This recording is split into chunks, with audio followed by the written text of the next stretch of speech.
నమస్కారం RTI 9 news కి స్వాగతం. మేడ్చల్ జిల్లా ఘట్కేసర్ తెలంగాణ ప్రదేశ్ కాంగ్రెస్ కమిటీ టీపీసీసీ పిలుపు మేరకు మేడ్చల్ నియోజకవర్గం కాంగ్రెస్ పార్టీ ఇన్ఛార్జ్ మేడ్చల్ నియోజకవర్గం కాంగ్రెస్ పార్టీ ఇన్ఛార్జి తోటకూర వజ్రేష్ యాదవ్ సూచనతో ఘట్కేసర్ కాంగ్రెస్ పార్టీ మున్సిపల్ అధ్యక్షులు మామియోడ్ల ముత్యాల యాదవ్ అధ్యక్షతన జై బాపు జై భీమ్ జై సంవిధాన్ అనే నినాదంతో రాజ్యాంగం పట్ల గౌరవంతో రాజ్యాంగం కల్పించిన హక్కుల గురించి ప్రజలలో చైతన్యం కల్పించే దిశగా కార్యాచరణ రూపొందిస్తూ ప్రతిపక్ష పార్టీలకు దీటుగా సమాధానం చెప్పే విధంగా మున్సిపల్లోని ప్రతి వార్డులలో ప్రచారం చేసే కార్యాచరణ రూపొందించుకుని ప్రతిజ్ఞ చేయడం జరిగింది.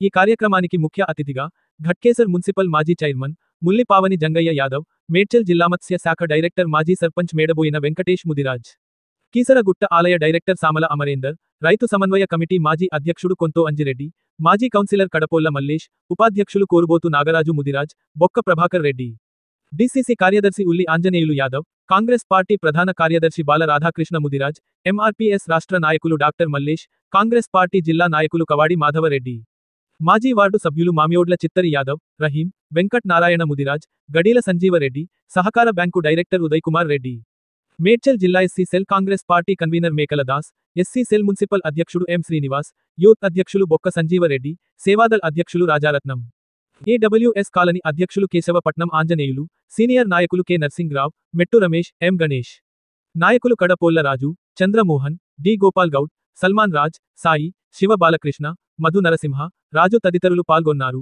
RTI 9 news Ghatkesar Keesara bureau reporter Talka Ramulu. మన కాంగ్రెస్ ప్రభుత్వం ఎవరికి కూడా ఇంతవరకు ప్రచారం చేసింది లేదు. ఎందుకు? దానివల్లనే సోషల్ మీడియాలో ఒక్కరు కూడా ఖండించడం లేడు మన కాంగ్రెస్ ప్రభుత్వం మీద.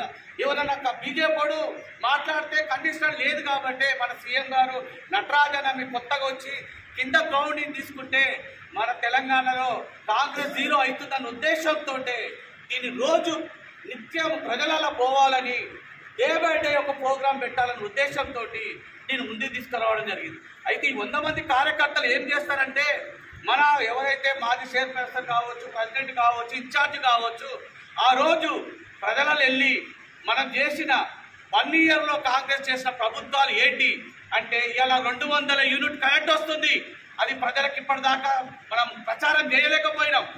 దాంతోపాటు 500 రూపాయల గ్యాస్ వస్తుంది, ప్రజలకు ఇంతవరకు మనం చెప్పలేకపోయినాం. కరెంటు ఫ్రీతో పాటు బస్సు ఫ్రీ ఉంది, ప్రజలలో చెప్పలేకపోతున్నాం. రైతు బంధు, రైతు బీమా ఇలాంటి మన ప్రజలలో తీసుకుపోలేకపోతున్నాం. కాబట్టి దీన్ని ముందుకు తీసుకుపోవడానికి ఒక రోజు ఒక షెడ్యూల్ని అంటే 18 రోజులు 18 వార్డులు తిరిగితే నెల రోజులు అవుతుంది. నెల రోజుల తర్వాత 6 గ్రామాలు ఉంటాయి. 6 గ్రామాలలో వారానికి 3 రోజులు గ్రామాలు తిరగాలి. అట్లా మొత్తం చేస్తే 3 నెలల ప్రోగ్రామ్ ఇది. ఈ 3 నెలల్లో తిరిగితే మనది కాంగ్రెస్ ప్రభుత్వానికి ముందుకు పోవడానికి, మనం చేసిన అభివృద్ధి కార్యక్రమాలు పోవడానికే ఈ రోజు మనం ఈ సమావేశం ఏర్పాటు చేసుకోవడం జరిగింది. కాబట్టి ఇట్లా 10 మందితోటో 5 మందితోటో కూర్చుంటే కాంగ్రెస్ ముందుకు పోదు. మన ప్రభుత్వం అన్నప్పుడు ప్రెసిడెంట్ చెప్పిండంటే అది ఎవరైనా ఉండని, ఆయన స్థానంలో ప్రెసిడెంట్ చెప్పిండంటే అందరూ రావాలి, పార్టీకి నిలబడి పనిచేయాలి. అంతే చెప్పి హైదరాబాద్ 4, అల్షాపురం 4 వదిలేసి మిగతా వాళ్ళు చూస్తే గట్టికేతలో 15 మంది లేరు. ఒక వార్డులో కరెక్ట్ బూత్ వేసినా మనం బూత్ నుంచి 20 మంది రావాలి. బూత్ ఎక్కడ పోయిండు, బూత్ ఇన్ఛార్జ్ ఎక్కడ పోయిండు? 36 మంది. నేను ఎంపీ ఎలక్షన్లో పైసలు ఇస్తున్నప్పుడు 18 మంది 36 మంది ఉనికి పైసలు తీసుకున్నారు. మరి ఇదే ప్రోగ్రామ్ తీసుకుంటే ఎందుకు వస్తలేరు? ఏం చేస్తున్నారు మరి కాంగ్రెస్ లో? నేను ఎక్కడ పోతున్నారు? నేను ఒకటే జెండా, ఏ జెండా పడితే ఆ జెండాకే పనిచేస్తా. నేను టీఆర్ఎస్ జెండా పట్టినప్పుడు టీఆర్ఎస్ లో పనిచేస్తా, కాంగ్రెస్ జెండా పట్టినా కాంగ్రెస్ లో పనిచేస్తా. అట్లా ప్రతి ఒక్కడు జెండాకు పనిచేయాలి. పార్టీ ఎవరైనా సరే రేపు పొద్దున చైర్మన్ ఉంటారు, పోతారు, ప్రెసిడెంట్ ఉంటారు, పోతారు. పార్టీ అనేది ఉంటుంది. పార్టీ కట్టుబడి పనిచేయాల్సిన బాధ్యత మనకు అందరికి ఉంటుంది. వాళ్ళు గ్రూప్లలో పెట్టిరు, ఫోన్లు చేసినప్పుడు రెస్పాన్స్ ఇచ్చుకోవాలి, రావాలి. రాకపోతే గ్రూప్లో పెట్టాలి, అన్న నాకు పెళ్ళైంది నేను వెళ్తలేనని, లేకపోతే నాకు ఇట్లా ప్రాబ్లం ఉందని రాలేకపోతున్నాను గ్రూప్లలో పెట్టుకోవాలి. తప్పగా తప్పు. ప్రతి ఒక్కరు అవగాహన రావాలి. అందరూ చదువుకున్నప్పుడు ఎందుకు చేయలేకపోతున్నారు? ఒకరేమో ఒక దారిలో పోతున్నారు, ఒకరేమో పార్టీకి వ్యతిరేకంగా పనిచేస్తారు, ఒకరేమో వేరే దారిలో పోతున్నారు. ఎవరండి ఇదంతా? పార్టీలో పనిచేస్తే పార్టీ కట్టుబడి పనిచేయండి. నేను టీఆర్ఎస్ దండ పట్టిన టీఆర్ఎస్ పని చేస్తా, ఇలా కాంగ్రెస్ దండ పట్టినా కాంగ్రెస్ పనే చేస్తా. అట్లుండాలి. కానీ కాంగ్రెస్ పార్టీ నుండి గుద్దలేలు పెట్టి ఇంకో పని చేయడం చేయడం కరెక్ట్ కాదు అని ఎవరైనా సరే. నేను కూడా నాకు అవసరం కూడా పొద్దున్నే నెక్స్ట్ వారం శ్రీధర్ బాబు సార్ 100% కంప్లైంట్ ఇస్తా. గట్కేస్తారా ప్రభుత్వం మొత్తం ఆగం ఉంది. కాంగ్రెస్ ప్రభుత్వం ఎవ్వడు పట్టించుకున్నట్టు పని చేసుకుంటున్నాడు, ప్రభుత్వానికి వ్యతిరేకంగా పనిచేస్తున్నాడు. ఇది కరెక్ట్ కాదు. నీకు అవసరం ఉన్నప్పుడు కొట్లా, నీ టికెట్ వచ్చినప్పుడు నీకు ఏదైనా కావాలన్నప్పుడు ఆటోమేటిక్ పెద్దలు గుర్తిస్తారు, చేస్తారు, అంతే తప్ప. కానీ ప్రభుత్వాన్ని అన్యాయం చేయొద్దు. ప్రభుత్వం జెండ పట్టుకున్నప్పుడు, ప్రభుత్వం తింటున్నప్పుడు ప్రభుత్వానికే పనిచేసే బాధ్యత మన అందరిది. కాబట్టి ఇప్పటికైనా ఎవరైనా సరే ప్రభుత్వాలు పనిచేస్తే ప్రభుత్వానికే పనిచేయండి. లేకపోతే ఎవరైనా ప్రభుత్వాల్లో పనిచేయద్దు అనుకుంటే వెళ్ళిపోవచ్చు, తప్పులేదు. బట్ అంతే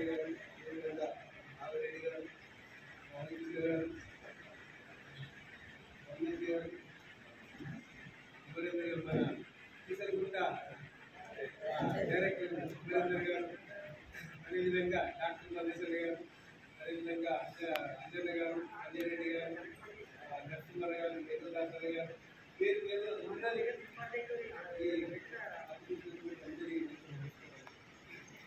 అన్ని సంక్షేమ పథకాలు కావచ్చు, వర్గీకరణ కావచ్చు, అన్ని చేస్తున్నాయి. కానీ మన మున్సిపల్లో మాత్రం ఇప్పుడు తీసుకెళ్ళకపోతుంది. ఇప్పుడు వర్గీకరణ, ఎస్సీ వర్గీకరణ అయింది, బీసీకి రిజర్వేషన్ అది చేశారు. కానీ మొన్న కూడా మన విజయోత్సవం చేస్తే కూడా ఎవరు కూడా పాల్గొనలేదు.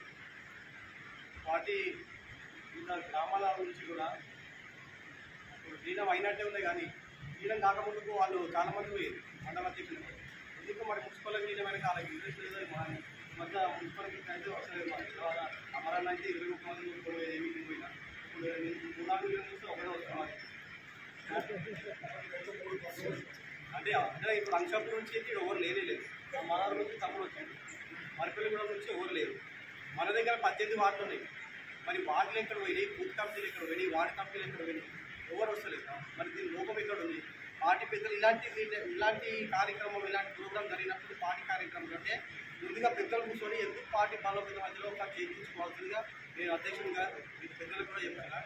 అంటే పార్టీ అధ్యక్షుడిని కూడా సహకరించలే కానీ అందరికీ ఫోన్ చేస్తున్నారు, ఫోన్ లేపుతలే కానీ వాస్తవమే ఫోన్ చేస్తలే కానీ 10 మంది వచ్చి చెప్తున్నారు.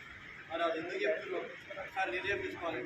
ఇప్పుడు ఏదైతే అధ్యక్షుడు మామల గుంటల్ యాదవ్ గారికి, అదేవిధంగా మురళీ పవన్ గంగన్న గారికి, అదేవిధంగా ఈసర్కుల డైరెక్టర్ అన్నగారికి, అడపల మల్లేశ్వర గారికి, మళ్ళీ అదేవిధంగా అంజనేయులు అన్న గారికి, డాక్టర్ మల్లేశ్వర్ గారికి, అదేవిధంగా మేఘల్ దాస్ అన్న గారికి, గణేష్ అన్న గారికి, సీతారామ అన్న గారికి అందరికీ పేరు పేరున ధన్యవాదాలు తెలియజేస్తూ ఈ యొక్క కార్యక్రమం మనకు గవర్నమెంట్ ఒక మంచి కార్యక్రమాన్ని ఇచ్చింది. ఏ విధంగా అంటే మనం కూడా గవర్నమెంట్ వచ్చిందని చెప్పేసి మనం ఏం చేస్తున్నామంటే 5 ఏళ్ళుగా మనదే కదా అనే ఒక భావనలో మనం ఉండకుండా మనకు ఇచ్చిన ఈ యొక్క ప్రోగ్రాం చాలా మంచి ప్రోగ్రాం. ఇది మనం దీన్ని ప్రజలకు తీసుకెళ్తే మనం అనేది ఒక కార్యక్రమాన్ని చేస్తున్నాము అంటే వాళ్ళకు కూడా ఉన్న ప్రజలకు కూడా ఒకటి ఏమొస్తుందంటే వీళ్ళు వస్తున్నారు అంటే ఏదో విధంగా గవర్నమెంట్ నుంచి వీళ్ళకి ఆదేశాలు వచ్చింది ఒక లీడర్కు, మనకు ఏదో విధంగా ఒక సాయం చేయడానికి వీళ్ళు ఉంటారు, మనం కూడా వీళ్ళని అడగొచ్చు అనేది ఒక ప్రోగ్రామ్. ఇది మంచి ప్రోగ్రామ్ ఉండాలి. సరైన గ్రిప్ అయితే లేదు. రేషన్ కార్డు విషయాన్ని చూసుకున్నా కానీ ఇప్పటి వరకు కూడా ఉగాది నుండి సన్నబియ్యం అంటారు, కొత్త రేషన్ కార్డులు వచ్చినాయి అంటారు, వస్తున్నాయి అంటారు. ఇదైతే సరైనటువంటి అవగాహన మనకైతే లీడర్లకే లేదు. చాలామంది వచ్చి అడుగుతున్నారు, ఏం చెప్పలేకపోతున్నారు. కొందరు అంటారు రేషన్ షాప్లలో పోయి ఆధార్ కార్డుతో చెక్ చేయించుకొని రేషన్ కార్డు వచ్చిందా లేదా అంటారు. అటువంటి ఇన్ఫర్మేషన్ కూడా మనకు లేదు. ఆ లిస్ట్ కూడా రావట్లేదు. కనీసం మనం చెప్దామంటే పబ్లిక్లో పోదామంటే ఏమని పోతాం, పోలేము. పోయిన వాళ్ళు అడుగుతారు మనం. ఇట్లాంటి కొన్ని క్వశ్చన్స్ ఉన్నాయి. నేనైతే నాకు తెలిసిన వరకు అయితే కొన్ని అయితే నేను పేపర్ యాడ్ అదొకటి ఇదొకటి ఇస్తున్నా. ఇది 3 lakhs 1 lakh నుంచి 3 lakhs వరకు ఉన్నది ఎస్సీ ఎస్టీ మైనార్టీ బీసీలకు అది ఇస్తున్నా, చెప్తున్నా. అక్కడి వరకు అయిపోతున్నా. కానీ వాళ్ళలో పోవాలంటే ఇప్పుడు మన గట్కేశ్వర రుణమాఫీ అన్నట్టుగా కాలే ఒక్కరికి కూడా అది అడుగుతారేమని భయము. ఇలా చెప్పుకోకపోతే చాలా ఉన్నాయి సమస్యలు. ఇంకోటి ఈ పార్టీ కార్యక్రమాన్ని కూడా కార్యకర్తలు కూడా వాళ్ళ టైం స్పెండ్ చేసి రావాలి. పార్టీలో ఉన్నందుకు వస్తే రేపు మీకు కూడా ఏదో ఒక అవకాశం వస్తుంది, లేకపోతే మీరు పని చేసుకోవచ్చు, మీకు గుర్తింపు వస్తుంది. కానీ రాకుండానే ఉండి ఈ కార్యక్రమం జరగాలంటే జరగదు. దయచేసి అందరూ కూడా గమనించి అందరు రావాలని కోరుకుంటున్నా. ఈ కార్యక్రమం విజయవంతం చేయాలని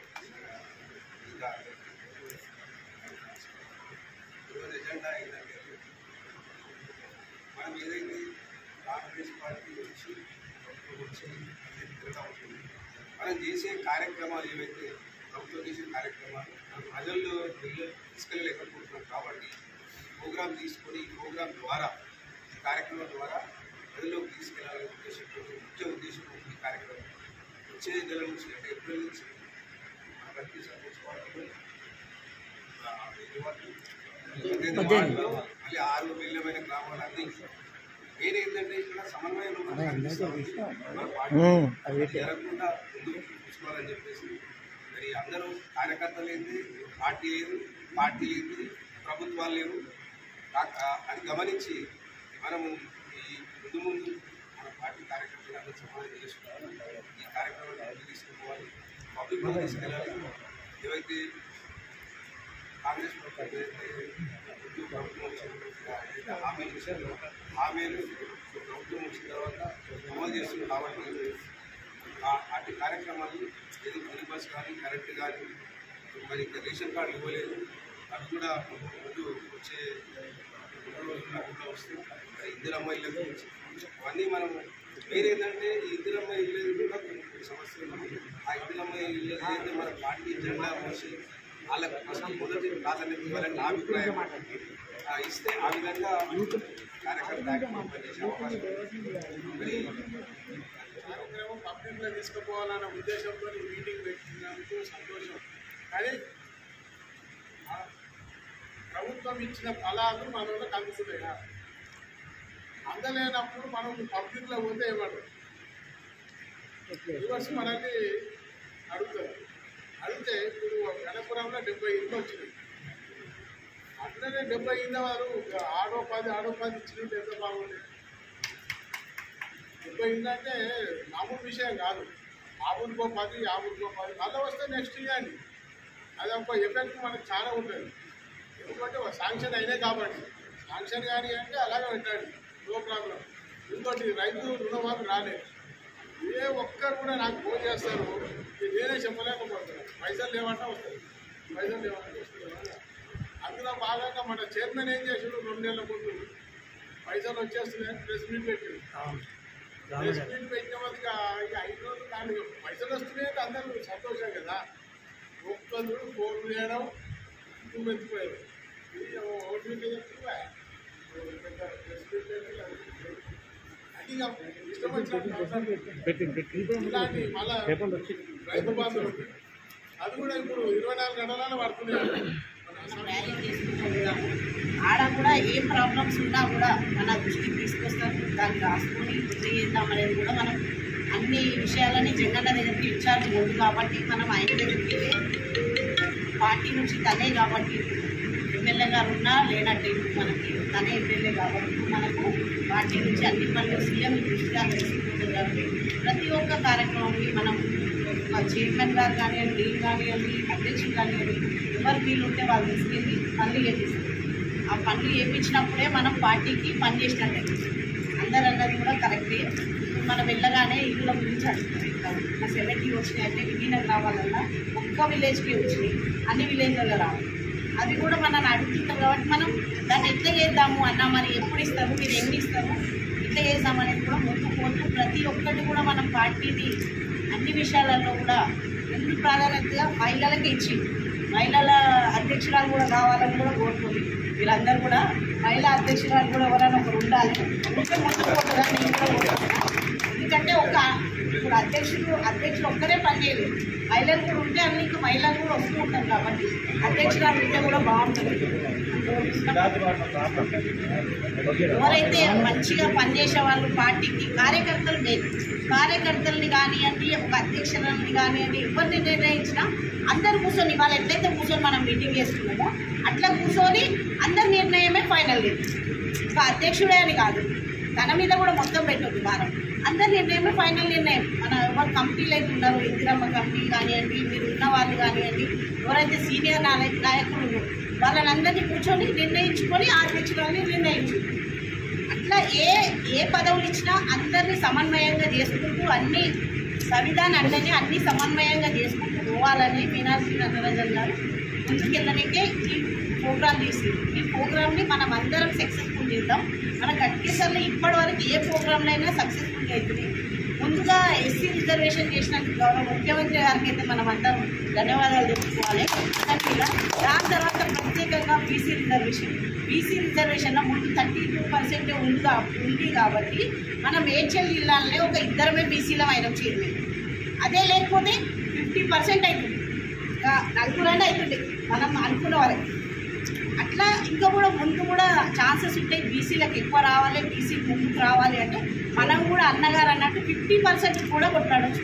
మనమందరం ఫస్ట్ కరెక్ట్ ఉంటే 50% కూడా మనం ముందుకు తీసుకోవచ్చు. 42% కూడా చాలా ఎక్కువనే, ఎందుకంటే ఇప్పటి వరకు ఎవరు పట్టించుకొని, ఏ సీఎం పట్టించుకొని, గౌరవ ముఖ్యమంత్రి గారు కాంగ్రెస్ పార్టీ వచ్చిన తర్వాతనే ఇది ముందుకు తీసుకుపోయారు. అసెంబ్లీలో పెట్టిన మొదటి ముఖ్యమంత్రి గారు అంటేనే మన రేవంత్ రెడ్డి అన్నగారు, దానికి కూడా ధన్యవాదాలు తెలుపుకోవాలి. బీసీ రిజర్వేషన్ చేసినందుకు కూడా. అలాగే మనం అన్ని అంటే బీసీ రిజర్వేషన్ మనం ఒక ర్యాలీ తీసినాం కానీ అందరికీ తెలియలేదు. విలీన గ్రామాలలో చేయలేదు, మనం ఊరి మున్సిపాలిటీలో చేసినాం. ఆ విలీన గ్రామాలలో కూడా మనం ర్యాలీ చేయడం కానీ, అది రిజర్వేషన్లు వచ్చినా కానీ తెలుపనికి అన్నీ చేసుకుంటూ పోవాలి. అట్లనే ఏవి సంక్షేమ పథకాలు అందరికీ అందాలి. అలాగే కార్యకర్తలు లేని మనం లేవు, కార్యకర్తల్ని ముందుగా మనం గుర్తించుకోవాలి. వాటికి పోయినప్పుడు నేను ఎవరైనా నాకు తక్కువ ఉన్న వాళ్ళకంటే నేను ఫస్ట్ మాట్లాడతాను, నాకు చిన్నది ఎవరు కనిపిస్తే వాళ్ళతోనే ఫస్ట్ మాట్లాడతాను. అట్లనే అందరం మాట్లాడుకుంటూ పోతే పార్టీ కూడా ముందుకు పోతుంది. అందరం సమన్వయపరచుకొని ముందుకు తీసుకోవాలని కోరుకుంటున్నాను. నాకు ఈ అవకాశం ఇచ్చింది. రాజ్యాంగాన్ని అత్యంత పవిత్రమైనదిగా ప్రపంచంలోనే గొప్ప రాజ్యాంగం భావిస్తున్నాము. మాకు సార్వభౌమత్య, సామ్యవాద, లౌకిక, ప్రజాస్వామ్య, గణతంత్ర రాజ్యాంగం నిర్మించుకోవడానికి సాంఘిక, ఆర్థిక, రాజకీయ న్యాయాన్ని, ఆలోచన, భావ ప్రకటన, అంతస్తులోను అవకాశాల్లోనూ సమానత్వాన్ని కల్పించడానికి కుల, మత, ప్రాంత, వర్ణ, లింగ, ధనిక, పేద లాంటి ఏ రకమైన భేదాలు లేకుండా అందరికీ సమాన హక్కులు, బాధ్యతలు రాజ్యాంగం కల్పించింది. ఇటీవల శాంతి అహింసలను మూల సూత్రాలుగా మనకు బోధించిన మహాత్ముడి స్ఫూర్తిగా మనుషులంతా ఒక్కటే అంటూ రాజ్యాంగంలో అందరికీ సమాన హక్కులు కల్పించిన డాక్టర్ బాబాసాహెబ్ అంబేద్కర్ ఆశయాలను అమలు చేస్తూ మన గొప్ప రాజ్యాంగాన్ని కాపాడుకోవడానికి చిత్తశుద్ధితో అంకిత భావంతో అహర్నిశలు కృషి చేస్తానని ప్రమాణం చేస్తున్నాను. జై బాబు, జై భీమ్, జై సంవిధాన్.